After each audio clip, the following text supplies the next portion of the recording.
quick raise of hands, who in here has heard of OpenFeature? All right, got a couple people. It's fine, you be proud if you've heard of something like that. How many people in here are doing Canary deployments today? All right, got a couple people, all right. Very meek, that's a proud thing to be doing. So this is a case study. I'm really excited to be here. But first, before we jump in there, if you'd like to connect with me, all that good stuff, all my contact information is up there. That QR code will send you to my LinkedIn profile. Feel free to hit me up. So the goals for this session today is, as we said, this is going to be a case study on how we use feature flags and how we do Canary-style deployments. So the first thing that I want to do is I really kind of want to hopefully provide you with solutions that you can apply in your day-to-day. It may not match exactly how we do it, but hopefully it gives you a pretty close an idea. I also want to debunk the myth that Canary deployments is the way that you de-risk new functionality. And I will walk you through how we came across that conclusion over many, many years. Then I want to talk a little bit about why it's so important for you to separate the concept of deploying new code from releasing new functionality. And then finally, this is not a sales pitch on Octopus Deploy. I don't want to sell you anything. This is just going to be, I have to explain a little bit about what we do in order to provide a little bit of background context. So let's jump into that background context. So Octopus Deploy first started off as a self-hosted solution. And in fact, the majority of our customers still use our self-hosted solution. But many years after we released that self-hosted solution, we created a SaaS version of our software. And when we created the SaaS version of our software, we made a number of key architectural decisions. Namely, we made the decision that we're going to do cell-based architecture. And what that means is that every one of our customers, they get a dedicated instance of our application, so a dedicated application copy, dedicated database, dedicated file storage. And the big reason why we did that is twofold. The first one is it enables us to control the resources they get, the compute resources. So if we need to increase for some customers, decrease for other customers, very easy to do that. The other reason why we did that is it short-circuited all of the conversations. If anyone in here has sold SaaS to any sort of a business-to-business deal, imagine you're Coca-Cola. They don't want PepsiCo to see any of their data or even have the risk of the data intermingling. So we did that. Now, the other thing that we also introduced is this concept called reefs. And what reefs are is basically just a house of all of the different cells. And that's where we have the K8s cluster, Azure SQL Server, Azure Storage, everything. So what this means, why I'm telling you that, is that we have 1,600 instances of our application running in production today, spread across 3 regions, in the US, EMEA, and Australia. And if you're curious about our Kubernetes configuration, it's all up there. I'm not going to read it for you. It's really low-level type stuff. But the big thing to kind of understand is that we just run really big nodes in our Kubernetes clusters. All right, so and I want to talk a little bit about some of the self-inflicted challenges that we had and why we came up with this approach that we ended up with. And it spans the entire gambit from July of 2018 all the way up until fairly recently, actually, because we actually made a couple of decisions recently that sped up a few things. So the first thing is that when we sell software delivery software, one of the things that comes up is that customers typically want us to be available when they're deploying to production. I don't know why, but they really want that to be up and running. And so everyone, when they deploy to production, it varies from customer to customer. Some customers, they deploy out in the middle of the day. Some customers, they deploy out at 7 p.m. Some do 5 a.m. I don't judge, however they want to do it. But the big thing is that every customer is different, and we have customers spread all over the world. And so what we do is we allow customers to select, hey, if you're going to perform any maintenance on our instance, please do it between this time period. Now, this is my personal instance, and I have a really big maintenance window. It doesn't have to be this big. But why this is important is that if we take all of the customer instances and we look at all of their maintenance windows, what we can see is that it takes us 24 hours to completely roll out a change to all of our customers. And so when we start deploying and upgrading at 10 a.m. Brisbane time. That's what BNE stands for, by the way. That's really 12 a.m. UTC. Time zones are really fun. We can see this kind of just train that starts. But then one of the challenges that we ran into, especially at the very beginning, was, well, what happens when a critical bug is found in the middle of the day? Customers started to report all these issues. Well, originally, we just kept the train going and upgraded all the instances. Like, well, don't have to tell you, we'll fix it the next day. The other challenge that we have is that we have multiple deployments that occur to our cloud customers per week. And in some cases, per day. This is why I picked this particular screenshot, is that we actually had 2 deployments go out that day. How do we handle something like that? And then finally, when we release features and functionality, we don't do it all in a big bang anymore. Originally, we were doing it big bang, especially when we did self-hosted. But now think of it like a coffee drip. It's just drip, drip, drip, new features and functionality per quarter. All right, so now that you understand a little bit about the problems that we ran into, some of them were self-inflicted, let's talk a little bit about the first attempt at solving this. Our first attempt is like, well, we need to de-risk all the new functionality. We need to make sure that we don't have those critical bugs in the middle of the day that are discovered. And so we said, all right, let's have a very phased rollout, a Canary style deployment. Deploy to our staff users first, go up to our insiders next. After a day, after 7 days, go up to our early adopters. And that early adopters list was always static. And then after another 7 days, this then go up to our stable ring. And then finally, we have our laggards. And our laggards typically was actually our main deployment instance, because we didn't want to have any sort of critical issue found that would prevent us and block us. So we're talking 15 days to get a new version up to all of our customers. The other thing that we introduced is this concept of the and-on cord. Who in here has heard of the and-on cord? I'm curious. A couple people. Very good.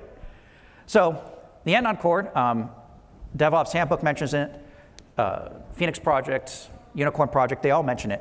It comes from Toyota. And what this means is that Toyota, they have an assembly line, no surprise there, but then they have the capability that anyone can pull this and-on cord. And when they pull that and-on cord, it stops the assembly line.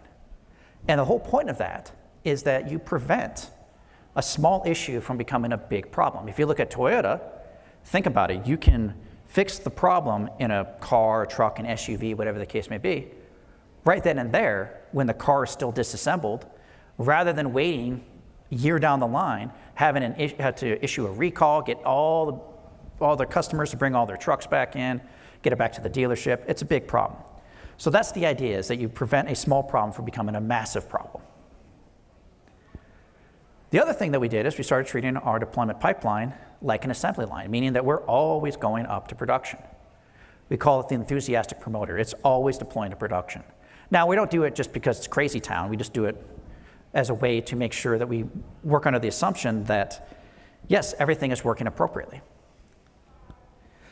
And so when we built the and-on cord, one of the big things that we had to do is we had to create this psychological safety. And that was a big change for us. Because if you pull it, you stop the deployment pipeline. I've pulled it actually a couple times myself. Now, I could go up there right now and I could pull it. I would have some explaining to do to our R&D team as to why I did it in the middle of a presentation, but I could absolutely do that. And basically, the rule of thumb is that if you're unsure, pull the cord. Because it's better to stop, take a second to breathe, than it is to proceed on with the next, allow something to happen.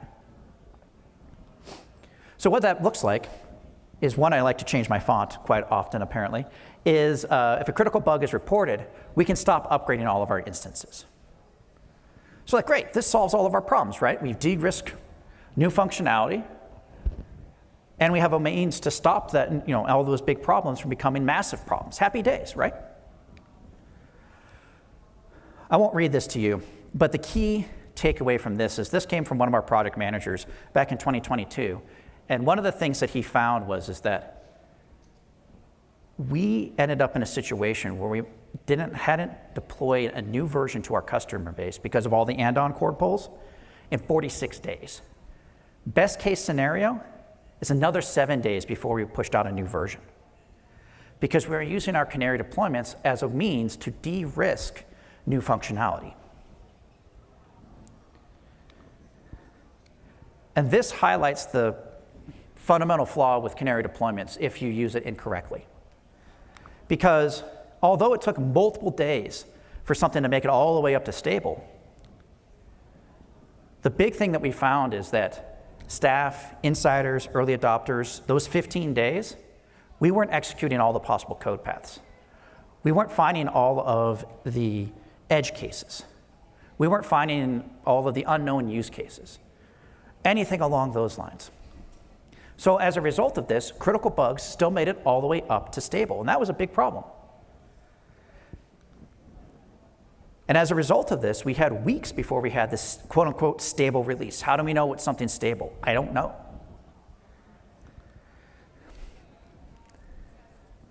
By the way, I asked AI to generate that image for me. It took a couple tries. I can't remember my magic prompt that I put in there. But the number one reason for all the show-stopping bugs, why we had those 50 days before we could release a new version, was new features and functionality. Very rarely does code suddenly stop working. Something has to change. And when we look at the ratio between new features and functionality and the ratio of, like, say, a bug fix causing a critical issue, it's always, new features are always going to win. All right, so what does our solution v2 look like? The first thing that we did is we vastly shortened the rollout cycle, the Canary deployment cycle. We made the decision that our Canary deployments, they're really there to verify that the deployment works and is successful, and that we're not going across some unknown use case that prevents the application from starting, from being performant, or anything like that. So one of the very first things that we did was, like, let's invert it and say, we now use our main deploy instance. That is the very first thing that we upgrade. And so that means if we cause any sort of issues, we find that problem right away. That was a big change for us. It also changed up how we, the quality. The other thing that we did is now we deploy to a subset of customers, and it's randomized each time. Because again, all we're trying to do is verify that the deployment works. That's all we're trying to do. And then the majority of the users, they get into the stable ring. So we're talking a couple of days at most to upgrade all of our entire customer base at this point. We still have our laggards that still sit out there. Generally now it's contractual. We have a couple customers like only upgrade us once a month. And that's written into their contract. It's like, that's fair. Other customers are, whatever you do, for love of God, do not upgrade us between this time frame and this time frame. A really good example would be, imagine Super Bowl Sunday. We don't want to upgrade customers that are selling pizza, for example, on Super Bowl Sunday. They would have some thoughts to share with us about that. So as a result of this, our uptime has increased substantially. And now we can offer, per month, we're talking about 100% uptime, 99.99% uptime. And the outages are measured in the seconds. Now let's get into new features and functionality.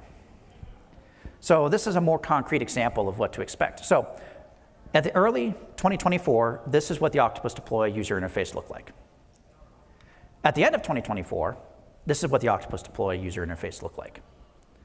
Now, could you imagine a situation where you were signing in, and this is the user interface that you saw, and then a couple hours later, this was the user interface you saw? You'd be pulling your hair out. But one of the challenges that we need is we need to gather feedback of our features before we update all of our users. And when we're using Canary deployments, we weren't getting that capability to do that. In fact, we would have these very long feature branches that would run forever and ever. When I first joined Octopus Deploy, we were working on a feature. That feature branch lasted for a year. So you can imagine when we decided to do the merge, the fun that occurred that day. Wasn't that much fun.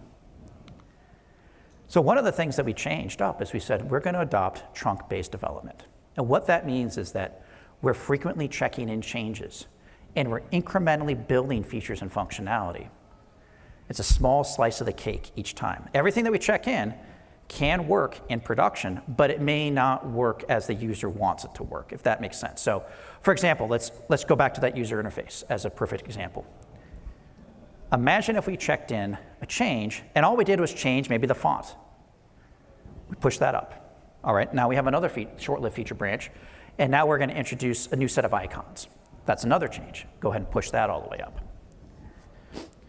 But it takes a while to actually get something that's ready to deploy up to production. And this is where OpenFeature comes in. So OpenFeature is a CNCF incubating project for feature toggles.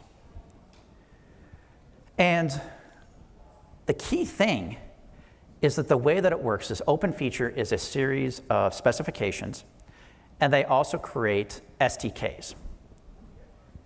And then from those SDKs, we then have a series of providers. So for example, Launch Darkly, they have a provider for OpenFeature. So it dictates how apps interact with the feature flags. Now, why that's important is because OpenFeature allows you to create what's known as segments. So before, I think one of the big challenges that you see with feature toggles is it's typically a Boolean. It's either on or off. It's on for staging, but not on for production. What this allows you to do is you can control who can get a particular feature, typically down to the user base. So it could be based on location, it could be based on their usage history, they could sign up for it. It's really up to them. Now the power of this is that first thing that we can do is we can deploy with our feature flag turned off. And then we can turn it on for a subset of our users. First start with our staff users, start building up that, as we start building out this new feature and functionality. And then we can move on to our early adopters.